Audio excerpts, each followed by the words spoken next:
नमस्कार दोस्तों, आज हम इस वीडियो में बिहार बोर्ड क्लास 10th के छात्रों के लिए सोशल साइंस का एग्ज़ाम में आने वाला ऑब्जेक्टिव क्वेश्चन बताने वाले हैं। जो भी लड़के 2025 में मैट्रिक का फाइनल एग्ज़ाम देने वाले हैं उन लोगों के लिए स्पेशल में दोस्तों ये एनसीईआरटी का एकदम किताब के अंदर अंदर का क्वेश्चन दोस्तों आप लोगों को मैं बताने वाला हूँ, क्योंकि दोस्तों यही सब आपके एग्ज़ाम में इस बार पूछा जाएगा। तो अगर आप इस वीडियो को देख रहे हो तो पूरा देख कर अच्छे से याद कर लीजिए। हो सकता है कि इसमें से बहुत ऐसे क्वेश्चन हो जो कि आपको याद नहीं होगा, तो याद कर लीजिए, ठीक है ना। और दोस्तों बिल्कुल फ्री में ऑनलाइन क्लास करने के लिए हमारे वीडियो के डिस्क्रिप्शन में व्हाट्सएप ग्रुप का लिंक है, आप उस पर क्लिक करके हमारे व्हाट्सएप ग्रुप को ज्वाइन कर लीजिएगा, ताकि आपको पीडीएफ या फिर व्हाट्सएप ग्रुप के माध्यम से ऑनलाइन फ्री में पढ़ने को भी मिल सके, ठीक है ना। तो चलिए वीडियो स्टार्ट करते हैं। पहला नंबर क्वेश्चन दोस्तों कि नेपोलियन संहिता किस वर्ष लागू की गई। नेपोलियन संहिता किस वर्ष लागू की गई। पहला नंबर क्वेश्चन का सही जवाब हो जाएगा ऑप्शन नंबर डी हो जाएगा। 1804 ईस्वी में नेपोलियन संहिता लागू की गई थी। और दूसरा नंबर क्वेश्चन है गैरीवाल्डी पेशे से क्या था। गैरीवाल्डी पेशे से नाविक था। दूसरा नंबर क्वेश्चन का भी सही जवाब हो जाएगा ऑप्शन नंबर डी हो जाएगा। इसे आप लोग अच्छे से याद कर लीजिए। और तीसरा नंबर दोस्तों आप लोगों का क्वेश्चन है हिगेल कौन था। हिगेल कौन था, तो आप लोग को हमेशा याद रखना है हिगेल दोस्तों दार्शनिक था। हिगेल कौन था, तो एक दार्शनिक था। ऑप्शन नंबर सी सही जवाब हो जाएगा। और आपका चौथा नंबर क्वेश्चन है कार्ल मार्क्स का जन्म कहाँ हुआ था। कार्ल मार्क्स का जन्म दोस्तों जर्मनी में हुआ था। 5 मई 1818 ईस्वी में कार्ल मार्क्स का जन्म जर्मनी में हुआ था, ठीक है। इसे आप लोग अच्छे से याद रखिएगा। 4 का आंसर ए नंबर मिल जाएगा। अब देखिए 5 नंबर क्वेश्चन। 5 नंबर क्वेश्चन है अंकरवाट का मंदिर कहाँ स्थित है। अंकरवाट का मंदिर दोस्तों कंबोडिया में स्थित है। और कंबोडिया में जो अंकरवाट का मंदिर है ना, वो हिंदू देवता का मंदिर है, मतलब कि हिंदुओं का मंदिर है। और जिस हिंदू देवता का मंदिर है उसका नाम है विष्णु जी। तो विष्णु जी का मंदिर है कंबोडिया में, जिसको अंकरवाट का मंदिर के नाम से जाना जाता है। 6वां नंबर क्वेश्चन है दोस्तों आप लोगों का कि ब्रह्म समाज की स्थापना किसने की। ब्रह्म समाज की स्थापना किसने किया था, तो राजा राम मोहन राय ने किया था। 6 नंबर क्वेश्चन का सही जवाब ऑप्शन नंबर ए हो जाएगा। ये सब एनसीईआरटी का प्रश्न है और बोर्ड एग्जाम में एनसीईआरटी का ही प्रश्न आप लोगों से पूछा जाता है, तो अच्छे से याद कर लीजिए। देखिए दोस्तों, अगर कोई भी विद्यार्थी 2025 की तैयारी मतलब कि कर रहे हैं, लेकिन अभी तक उनका तैयारी अच्छे से नहीं हो पा रहा है, या फिर अच्छे से उन लोगों ने तैयारी नहीं किए हैं और वो सोच रहे हैं कि इतने कम दिनों में कैसे हम एग्ज़ाम की तैयारी कर पाएंगे, तो दोस्तों मैं सारे विषयों का सभी विषयों का ऑब्जेक्टिव छांट कर रखा हुआ हूँ अलग पीडीएफ बनाकर। अगर वो पीडीएफ आपके पास आ जाए ना, तो उस पीडीएफ को या तो जेरॉक्स कराकर या फिर मोबाइल से ही पीडीएफ ओपन करके अगर याद कर ले तो ऑब्जेक्टिव तो एग्ज़ाम में पूरा गर्दा मचा दोगे, पूरा 100 में 100% लड़ जाएगा। चाहे वो ऑब्जेक्टिव हो चाहे सब्जेक्टिव हो, दोनों आप लोगों को दे दूंगा। अगर आपको लेना है तो दोस्तों 199 रुपये लग रहा है, आप लोग ले लीजिएगा। डायरेक्ट दोस्तों हमसे ही संपर्क करिएगा। लेना है तो इस नंबर पर हमसे फ़ोन करके बात कर लीजिएगा और पूछ लीजिएगा सर जी किस नंबर पर पेमेंट करना है, आप दे दीजिए। दोस्तों यहाँ पर धोखा वाली कोई बात नहीं है, क्योंकि मैं डेली हमेशा लाइव पढ़ाता हूँ, ऐप पर पढ़ाता हूँ, आप लोग को पढ़ाता हूँ और आप लोग को पर्सनल नंबर दे रहा हूँ। इसका मतलब कि कोई भी यहाँ पर धोखा वाली बात नहीं है। आप लोग अच्छे से पढ़िए, बस रिजल्ट लाइए अच्छा, और 10,000 रुपया भी आप लोगों को मिल जाएगा बोर्ड की तरफ से अगर अच्छा रिजल्ट बनेगा। तो सब लोग ले लीजिएगा नोट्स, कम रुपया में दे रहे हैं, इसलिए आप जल्दी से जल्दी ले लीजिएगा। देखिए 7 नंबर क्वेश्चन है स्पेनिंग जेनी का आविष्कार कब हुआ।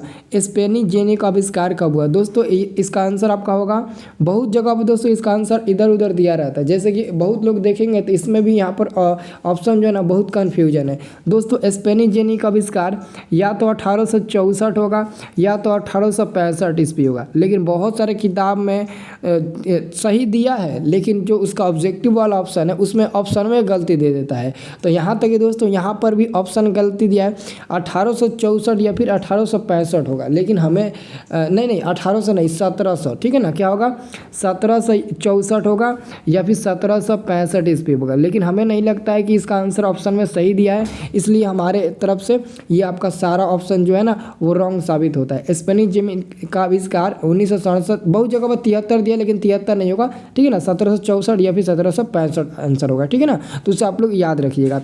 या फिर फिर आप लोग नेट पर सर्च करके भी देख सकते हो। अगला हमारे पास क्वेश्चन नंबर 8 है, सिखों के 10वें और अंतिम गुरु श्री गोविंद सिंह का जन्म बिहार के किस नगर में हुआ था? बिहार के किस नगर में हुआ था? तो आप सबको पता है ना, पटना मतलब ना जिला में हुआ, पटना जिला में, जो बिहार राज्य की राजधानी भी है। तो यहाँ पर हमारा आंसर 8 का सी नंबर बिल्कुल सही जवाब हो जाएगा। अगला हमारे पास क्वेश्चन है, गिरिमिटिया मजदूर बिहार के किस क्षेत्र से भेजे जाते थे? तो गिरिमिटिया मजदूर बिहार के पश्चिमी क्षेत्र से भेजे जाते थे। और एग्जाम में कई बार 2 नंबर का भी प्रश्न पूछता है कि गिरमिटिया मजदूर से आप क्या समझते हैं, या फिर अबंधित मजदूर से आप क्या समझते हैं। तो ये सब क्वेश्चन याद रहेगा तो आप आसानी से बता देंगे। अगला क्वेश्चन है 10 नंबर, गुटेनबर्ग ने सर्वप्रथम किस पुस्तक की छपाई किया था? तो बाइबिल नामक पुस्तक की छपाई किया था। 10 का आंसर आपका डी नंबर बिल्कुल सही जवाब हो जाएगा। अब देखिए 11 नंबर क्वेश्चन है, क्षेत्रवाद की भावना का एक कुपरिणाम है। तो याद रखना है, क्षेत्रवाद की भावना का एक कुपरिणाम है अलगवाद। तो क्या हो जाएगा? अलगवाद हो जाएगा। आंसर आप लोग का डी नंबर बिल्कुल सही जवाब हो जाएगा। आप लोग इसे अच्छे से याद कर लीजिए। अगला हमारे पास क्वेश्चन आता है दोस्तों 12 नंबर। ये क्वेश्चन है, संघ राज्य की विशेषता नहीं है। संघ राज्य की विशेषता नहीं है तो इकहरी शासन व्यवस्था। ऑप्शन नंबर सी हो जाएगा 12 का आंसर क्या होगा? सी नंबर हो जाएगा। और कमेंट करके बताइएगा कितना प्रश्न आप लोग को याद है। दोस्तों आप लोग ना हमेशा प्रैक्टिस करते रहना, रिकॉर्डेड वीडियो देख कर प्रैक्टिस करते रहना, क्योंकि यही सब तो एनसीईआरटी का क्वेश्चन है और यही सब तो आपके एग्जाम में क्वेश्चन पूछे जाते हैं। तो अगर आप लोग प्रैक्टिस नहीं करिएगा तो जितना मतलब ना टाइम नज़दीक आएगा ना, उतना ही आप लोगों को दिक्कत होगी, इसलिए प्रैक्टिस करते रहना। 13 नंबर क्वेश्चन है, संविधान के अनुसार भारत है। देखिए संविधान के अनुसार, भारतीय संविधान के अनुसार भारत क्या है? तो राज्यों का संघ होता है, संघ, ठीक है ना, संघ होता है, संघ और संघीय और संसदीय। याद रखना, आंसर आपका बी नंबर सही जवाब हो जाएगा। अगला क्वेश्चन है, बिहार में पंचायती राज संस्थाओं में महिलाओं के लिए कितने सीटें आरक्षित है?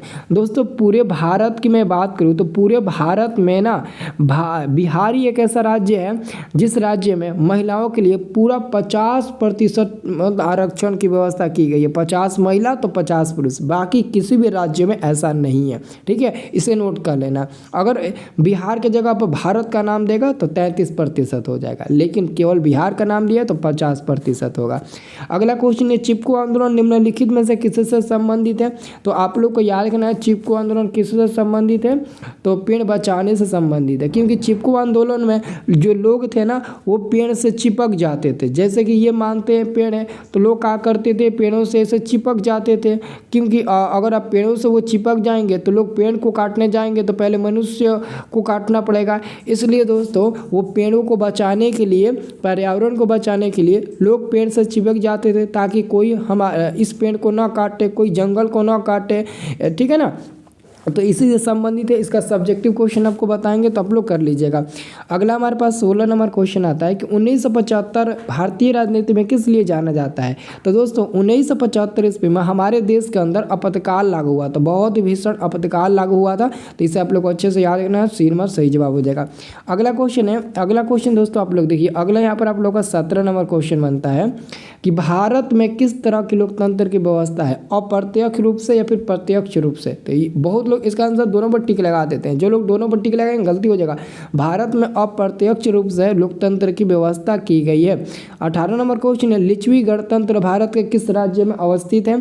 तो आपके बिहार राज्य में स्थित होता है। ऑप्शन नंबर ए सही जवाब हो जाएगा। अगला क्वेश्चन है, निम्न में से कौन प्राथमिक क्षेत्र कहा जाता है? मतलब कि प्राथमिक क्षेत्र अब किसे कहेंगे? तो कृषि क्षेत्र को प्राथमिक क्षेत्र के नाम से दोस्तों जाना जाता है। ऑप्शन नंबर आपका बी नंबर बिल्कुल सही जवाब हो जाएगा। ओके, अगला क्वेश्चन दोस्तों हमारे पास है, किसने कहा कि बिहार के विकास के बिना भारत का विकास संभव नहीं है? तो डॉक्टर एपीजे अब्दुल कलाम ने कहा था कि अगर बिहार का विकास नहीं होगा तो भारत का भी विकास नहीं होगा। तो फाइनली हमारा आंसर ए नंबर मिल जाएगा। अगला क्वेश्चन है, भारत में किस राज्य का प्रति व्यक्ति आय सर्वाधिक है? तो भारत का जो गोवा राज्य है ना, इसका प्रति व्यक्ति आय सबसे ज़्यादा होता है, याद रखना, और बिहार राज्य का सबसे कम होता है। 22 नंबर क्वेश्चन है कि निम्न में से कौन सा मुद्रा एक आधुनिक रूप नहीं है। निम्न में से कौन एक मुद्रा का आधुनिक रूप नहीं है। तो इसका सही जवाब दोस्तों नीचे ऑप्शन में देखिए, हाँ जामा हो जाएगा, आधुनिक रूप नहीं है जामा। ऑप्शन नंबर आपका मतलब कि बी नंबर हो जाएगा। अगला क्वेश्चन आपका है 23 नंबर दोस्तों। 23 नंबर क्वेश्चन है निम्न में कौन संस्थागत वित्तीय संस्थाओं के लिए उदाहरण है। वित्तीय संस्थाओं के लिए उदाहरण है तो आंसर आपको मिल जाएगा डी नंबर, क्षेत्रीय ग्रामीण बैंक या फिर व्यावसायिक बैंक। और व्यावसायिक बैंकों का राष्ट्रीयकरण कब हुआ था दोस्तों? 1969 ईस्वी में, यानी कि 1969 में व्यावसायिक बैंकों का राष्ट्रीयकरण हुआ था। इसे आप लोग अच्छे से याद रखिएगा। अगला क्वेश्चन है कौन सी सेवा सरकारी सेवा है। कौन सी सेवा सरकारी सेवा है? तो सरकारी सेवा ये तो सब लोग बता देंगे, सरकारी मतलब कि जो सरकार वाला सेवा, तो शिक्षा सरकारी सेवा है, ठीक है, याद रखना। अगला क्वेश्चन है वैश्वीकरण का मुख्य कितने अंग है। तो दोस्तों वैश्वीकरण के मुख्य रूप से कितने अंग होते हैं? तो ये आपके एग्जाम में कई बार दोस्तों क्वेश्चन पूछा भी गया है, ठीक है ना। इसका सही जवाब क्या हो जाएगा? 5 अंग होते हैं ना, वैश्वीकरण के 5 अंग होते हैं, एग्जाम में कई बार पूछा भी गया क्वेश्चन। अगला क्वेश्चन हमारा 26 नंबर है, सौरभूषणों की परिशुद्धता को सुनिश्चित करने के लिए किस मान्यता चिन्ह का प्रयोग होना आवश्यक है। तो वो हॉलमार्क होता है ना जी, हॉलमार्क, यानी कि ऑप्शन नंबर 26 का बी इज राइट उत्तर। ओके चलिए अगला क्वेश्चन हमारे पास है, किसने कहा संसाधन होते नहीं है बल्कि बनते हैं। तो जिम्मरमैन ने कहा था दोस्तों, जिम्मरमैन ने कहा था संसाधन होते नहीं है, संसाधन बल्कि बनते हैं। अगला क्वेश्चन है देश की बांधों को किसने भारत का मंदिर कहा था। तो बाबू पंडित नेहरू ने, यानी कि पंडित जवाहरलाल नेहरू ने कहा था देश के बांधों को भारत का मंदिर। अगला क्वेश्चन हमारे पास है दोस्तों, निम्नलिखित नदियों में से किसे बिहार का सो कहा जाता है। तो दोस्तों कोसी नदी को बिहार का सो कहा जाता है, आपका सी नंबर बिल्कुल सही जवाब हो जाएगा।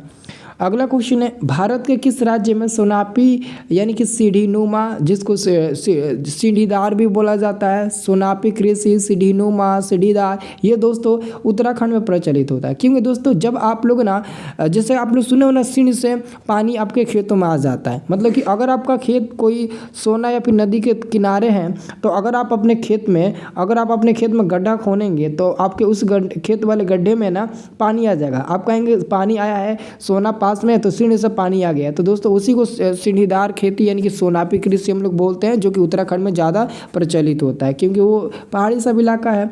अगला क्वेश्चन है निम्न में से खरीफ फसल कौन है। खरीफ फसल कौन है? चावल, मक्का, ये सब हो जाएगा खरीफ फसल, ये सब हमारा हो जाएगा 31 का डी नंबर सही जवाब हो जाएगा। 32 नंबर क्वेश्चन, इनमें से सूती वस्त्र उत्पादन अग्रणी है। तो मुंबई है ना जी, मुंबई, यानी कि 32 का बी नंबर सही जवाब हो जाएगा। अगला क्वेश्चन है निम्न में से कौन विदेशी ब्रांड नहीं है। देखिए विदेशी ब्रांड कौन नहीं है, ये तो बहुत सिंपल सा क्वेश्चन दोस्तों आप लोगों से पूछ दिया। टाटा जी मतलब कि विदेशी ब्रांड थोड़ी ना, इंडियन ब्रांड है। अगला क्वेश्चन भारत का सबसे बड़ा बंदरगाह कौन सा है। तो भारत का सबसे बड़ा बंदरगाह मुंबई है ना, मुंबई है कि चेन्नई है, मुंबई है ना। अगला क्वेश्चन है बिहार के किस नदी पर नदी घाटी परियोजना नहीं है। नदी घाटी परियोजना नहीं है, तो 35 नंबर का सही जवाब हो जाएगा option number D, Punpun, option number D हो जाएगा। अगला क्वेश्चन है संजय गांधी जैविक उद्यान किस नगर में स्थित है। तो संजय गांधी जैविक उद्यान राजगीर संजय गांधी जैविक उद्यान पटना में है ना जी, आपका आंसर मिल जाएगा 36 का डी नंबर मिल जाएगा। अगला क्वेश्चन है इनमें से कौन प्राकृतिक आपदा नहीं है। दोस्तों प्राकृतिक आपदा भूकंप, सुनामी, आतंकवाद नहीं है, क्योंकि आतंकवाद मानव जनित आपदा हो जाएगा। अगला क्वेश्चन है बिहार के किस नदी को बिहार का सो कहा जाता है। तो कोसी नदी को कहा जाता है, बी नंबर सही जवाब हो जाएगा। अगला क्वेश्चन, बिहार में विनाशकारी भूकंप कब आया था। सन 1934 ईस्वी में बिहार में बहुत ही विनाशकारी भूकंप आया था।